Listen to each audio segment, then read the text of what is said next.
Assalamualaikum warahmatullahi wabarakatuh. Manjadda wajada, manzara'a hasada. Ini kondisi padi minus 2 minggu sebelum panen. Artinya sekitar 14 hari insya Allah ini akan dipanen. Ini paling lambat sesuai dengan perhitungan. Nah, sebelum kita panen, sahabat tani, kita akan memprediksi berapa isi atau berapa hasil yang akan kita dapatkan. Jadi sahabat tani, kalau dulu segala sesuatu itu bukan berarti kita tidak menyandarkan rezeki kita dari Allah Subhanahu wa taala, tetapi segala sesuatu dalam kehidupan kita ini harus disertai dengan ilmu. Nah, salah satu untuk memprediksi hasil yang akan kita panen itu disesuaikan dengan anakan. Salah satunya untuk menandai yaitu anakan. Yang kedua, kita sudah menghitung berapa jumlah bulir di setiap malainya, kemudian berapa beratnya, kemudian nanti kita akan prediksi berapa kilo atau berapa ton. Semoga amin yang bisa kita dapatkan dari padi beberapa petak yang saya kerja pada tahun 2022 ini. Oke, let's check it out. Untuk melihat sampling, teman-teman sekalian, kita ketahui bahwasanya dalam satu petak ini ada yang tanahnya yang subur, ada pula yang asam-asaman, itu mempengaruhi jumlah anakan. Oleh karena itu kita akan melihat dulu dari tanah yang paling tinggi kadar asamnya, di mana anakannya itu agak kurang, dan kadar pupuk yang sampai kepada bagian di sini ini kurang. Kita lihat dulu teman-teman sekalian. Ini kita lihat bagian di sini. Ini tanamnya jajar legowo. Kita hitung yang berbuah saja ya. 1, 2, 3, 4, 5, 6, 7, 8, 9, 10, 11,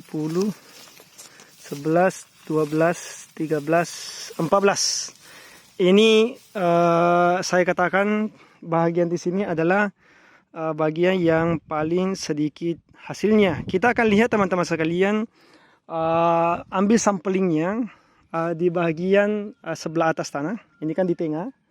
Sebelah atas kita ambil, kemudian ujung juga kita ambil, kemudian di tengah kita juga ambil. Saya pause dulu teman-teman ya. Oke, kita lanjut teman-teman. Ini bagian dari tempat bibikan dulu. Ini masih ada pagarnya, tempat bibit. Kemudian kita pindahkan ke tempat yang luas ini. Ini bagian daripada sawah sih yang kita buat tempat untuk pembibikan. Diberikan pagar karena di sini banyak sapi. Oke, kita lanjut di bagian sini. Ini tanamnya 1 batang. Kalau di sini kan orang lain yang tanam, ini ada sampai 5 batang setiap tempatnya. Nah, menurut pertanian sebenarnya lebih banyak ketika 1 batang saja kita tanam. Coba kita buktikan teman-teman sekalian. 1, 2, 3, 4, 5, 6, 7, 8, 9, 10, 11, 12, 13, 14, 15, 16, 17, 18, 19, 20, 21. Ini 21 teman-teman sekalian. Ya, 21 di bagian atas sini. Yang tadi sana cuma puluhan, ini 20-an. Kita sampelin nanti. Oke teman-teman sekalian, kita ambil di bagian paling atas. Tadi kan di tengah-tengah, ambil 2 sampelin di tengah. Kemudian kita ambil yang bagian atas. Oke, kita lihat. Ini yang menanamnya adalah buruh tani. Dia tanamnya sekitar 4-5 batang setiap rumpunya ini. Atau setiap tempat dia menancapkan bibit itu sekitar 4-5 batang. Nah, hasilnya kira-kira bagaimana?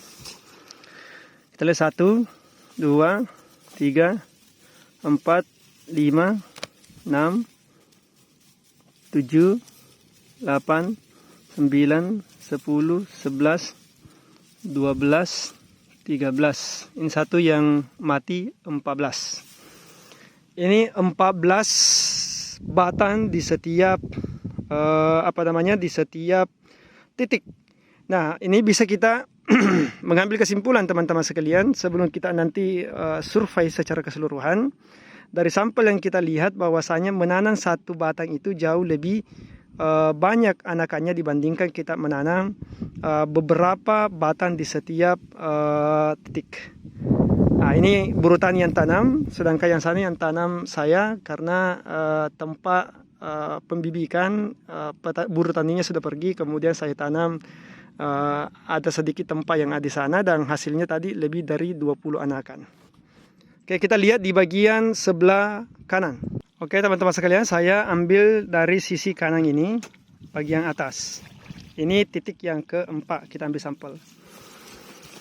Lagi-lagi yang ditanam oleh buruh tani, kita lihat 1, 2, 3, 4, 5, 6, 7, 8, 9, 10, 11. Ini sedikit sekali teman sekalian. Ini hanya 11 anakan yang ada di sebelah atas bagian kanan. Keempat. Oke teman-teman sekalian, tadi saya ambil di titik sana 1, 2, 3. Kemudian di sebelah kanan atas itu juga sama. Nah, hasil dari pinggiran ini kurang lebih sama, itu hanya puluhan. Tetapi yang paling banyak di bagian tempat pembibitan, karena itu saya tanam satu batang satu titik.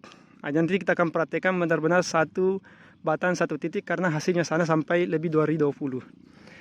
Oke, kita lihat teman-teman di sini. Ini bagian tengah.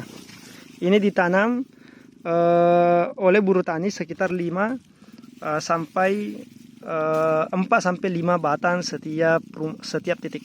Hasilnya 1, 2, 3, 4, 5, 6, 7, 8, 9, 10, 11, 12, 13, 14, 15, 16, 17, 18, 19, 20, 18. Ini 18 anakan. Ya, 18 anakan yang ada di tengah ini. Dan ini ada sedikit penyakit.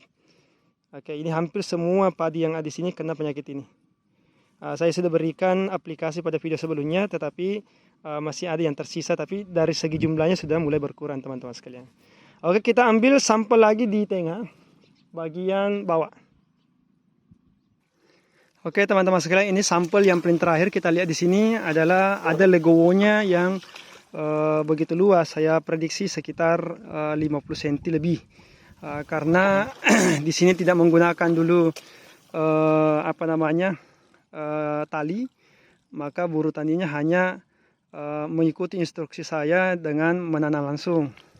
Jadi ada yang luas, ada juga yang sempit. Kita lihat di bagian bawah sini, posisi sawah yang saya garap ini bagian bawahnya agak rendah. Di sana tadi atas agak tinggi, sedangkan di bawah sini agak rendah. Dampaknya di sini masih menghijau, di sana sudah siap panen. Tetapi dari sisi lain di sini karena rata-rata pupuk turun ke sini, kita lihat apakah di sini jauh lebih banyak dibandingkan yang di atas. Kita lihat dulu 1, 2, 3, 4, 5, 6, 7, 8, 9,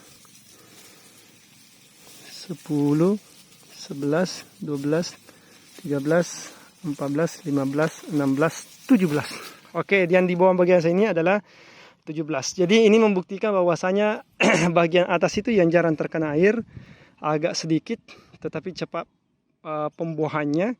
Sedangkan di bawah sini agak banyak anakannya tetapi lambat pemasakan buahnya karena masih terendam air. Ini baru dikeringkan. Kemudian kesimpulan yang saya dapatkan di sini teman-teman sekalian, bahwasanya bagian di sana tadi yang tempat pembibikan yang saya tanam sendiri itu satu batang satu titik itu jauh lebih banyak anakannya karena mencapai sampai 20-an, sedangkan yang di bagian sini hanya sekitar 11 sampai 17 batang.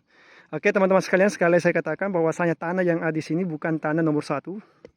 Kalau di Kabupaten Pangkep di sini dikategorikan tanah nomor 2 sampai ke nomor 3. Kenapa? Karena tanahnya tidak sesubur yang ada persis di bawah di sebelah gunung tersebut. Di sebelah gunung itu dikategorikan oleh pemerintah sebagai tanah nomor 1. Nah, kita lihat memang buktinya ada satu petak 40 ari yang saya tanam di sana, itu benar-benar satu batangnya itu ada yang sampai 60 batang teman-teman sekalian. Oke, yang jelas kita berusaha untuk menjemurkan tanah ini. Saya membuktikan bahwasanya tidak ada istilah tanah nomor 1, nomor 2, nomor 3. Semuanya tanah bisa menjadi nomor 1 dengan kembali ke organik. Ini baru tahun pertama yang saya kerja teman-teman sekalian. Semoga berikutnya tahun pertama di musim kedua ini bisa hasilnya jauh lebih banyak. Oke, man jadda wajada, man zara'a hasada.